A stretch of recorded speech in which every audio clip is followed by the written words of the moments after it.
How you guys doing on this Wednesday, September the 29th, 2021? Thank you for joining me here tonight for another metallic episode of Music of Destruction. Bringing you the best in metal-related content right here on YouTube on the only metal channel you need, man. If you guys missed anything in the past week or couple of weeks, click the eye in the upper right corner of the screen. You can get caught up on all the latest videos. I'd really appreciate it. If you want me to review anything, make those suggestions down below in the comments section. Slam, deathcore, metalcore, and modern tech death need not apply. You enjoy those genres, great. I can't stand them. Remember, subscribe and turn on that bell so you don't miss anything. You're looking at one of the hardest working metal channels on the platform, bar none. No one's going to quite give it to you as brutally honest or uncompromising as myself. Welcome to Album Ranking Wednesdays here on the channel. Tonight we're going deep beneath the earth into the USA with one of the most legendary and among the pioneers of United States black metal with Judas Iscariot. Yes, folks, easily one of my favorite USBM bands of all time here. And I'll be doing some reviews in the future on this legendary band as well, so do not worry. Now, before we get into the ranking, I'm going to give you guys a brief biography on Judas Iscariot. Now, Judas Iscariot was formed in America. Obviously, they're an American black metal band. Began in 1992 as the solo project of Andrew Harris, who performed under the pseudonym Akhenaten, I believe is how you say that, after the Egyptian Pharaoh of the same name, which is pretty cool. In 1999, with the release of Heaven in Flames, Cryptic Winter joined the band as a session drummer at this time. Now, during 1999 and 2000, Akhenaten performed twice live with a lineup featuring members from Nargaroth, Krieg, Absu, and Maniac Butcher. Now, I'm not sure if he played live at all after that or if there were live shows before or subsequent live shows. I've got no clue.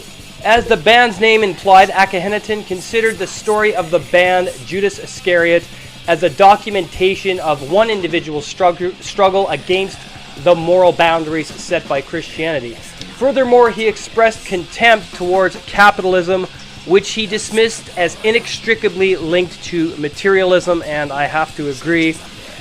Commercial black metal has no place in the fucking genre, in my opinion, at all.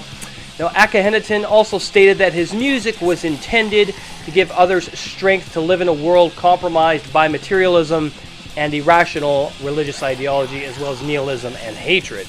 Now, some of the lyrics on early Judas Iscariot albums are borrowed from the works of English poet and Christian mystic William Blake. Fundamental for understanding the connection between dark romanticism, the esoteric, and their connection to heavy metal lyrics, of course. Now, Akhenaten repeatedly denied holding any extremist right-wing or racist views. In an interview, he stated, "Judas Iscariot is no Nazi band. I myself am no Nazi either. And if other bands think they have to include politics in their music, that is their choice, but I have nothing to do with it." And I agree. I've heard many people cite that he's a socialist, or sorry, a national socialist, I should say.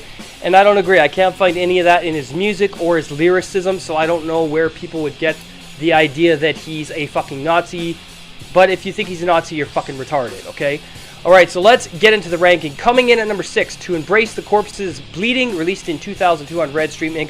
This was the swan song of Judas Iscariot's discography. Still embraces everything you love about his previous works, but a little bit more experimentation here.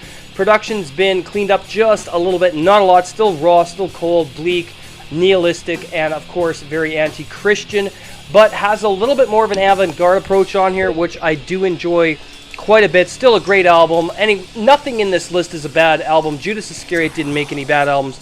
But yeah, number 6, To Embrace the Corpse's Bleeding.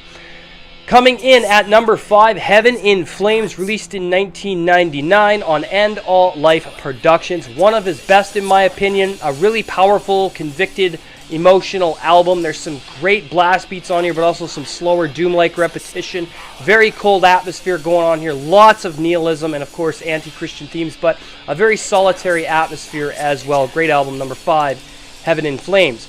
Coming in at number 4, Distant in Solitary Night, released in 1999 on Moribund Records. Very solitary album. This is a very depressing record. It's got a lot of that slower, misanthropic DSBM influence, and a lot of people would say Judas Iscariot is not depressive black metal. However, he is among the pioneers and one of the people that laid down the framework for the fucking genre, along with bands like Forgotten Woods and, of course, Streed and Burzum. So you can't tell me that Judas Iscariot did not contribute to the formation of depressive black metal, because he absolutely did. And this album definitely embodies and encompasses those ideologies, concepts, emotions, and of course guitar work, drums, bass. Very incredible album. Number 4, Distant in Solitary Night.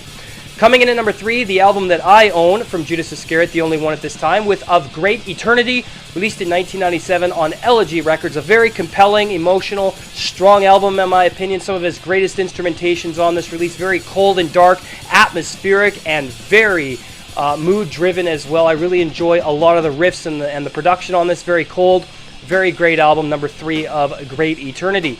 Coming in at number 2, his debut, This Cold Earth Swept Below, released in 1996 on Moribund Records. One of his strongest albums, very isolated, bleak, depressing, cold, atmospheric, and extremely nihilistic, but also it's got an occult feel to it as well. A little bit of an anti-Christian theme going on here, but some of his most powerful lyrics are on this album as well. Absolutely awesome stuff. Number 2, This Cold Earth Swept Below. Coming in at number 1, my favorite release, the one playing in the background right now, Thy Dying Light, released in 1996 on Moribund Records. Definitely going to be one I'm picking up.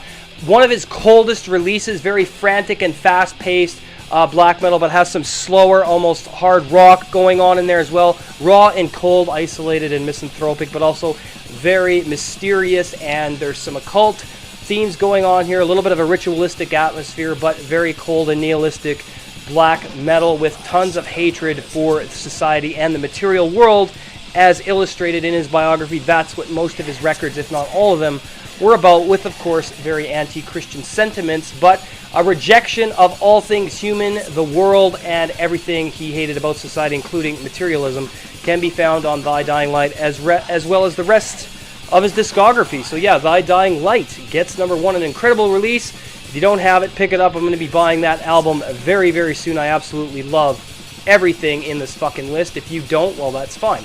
Alright, so there you guys have it. Another album ranking in the books here on Music of Destruction. I hope you guys enjoyed the premiere. If you're new to the channel, subscribe, turn on the notification bell, select all. Make sure you're getting updated every time I post new content. My Teespring store for merch, teespring.com/music-of-destruction. Some great merch there. Putting up some new stuff on Bonfire and on Teespring, bonfire.com/store/music-of-destruction. Some great designs over there as well. Go and represent your favorite metal YouTube channel if you choose to. If you want to support on Patreon as well, I give exclusive content with podcasts. The most recent one, the history of the Les Legions Noir, number 34. I'm still working out some ideas for number 35. It's going to be great. Patreon.com/Music of Destruction. Pick the $5 tier. You will get access to these podcasts as long as you're a contributor. Alright guys, thank you very much for watching. If you want to check out our brand new YouTube channel, Beyond the Big Screen Movie and Game Review, working on the Alien 1979 review. We are just about done. Ready to start narration and editing very, very soon. Go and head on over to Beyond the Big Screen Movie and Game Review. Pick that, or hit that subscribe button. Turn on that notification bell as well. Thank you for watching tonight. Have a great night. Like, comment, share the video. We'll see you for Top 15 Thursdays. See you guys in the next video. Bye for now. Of eternity.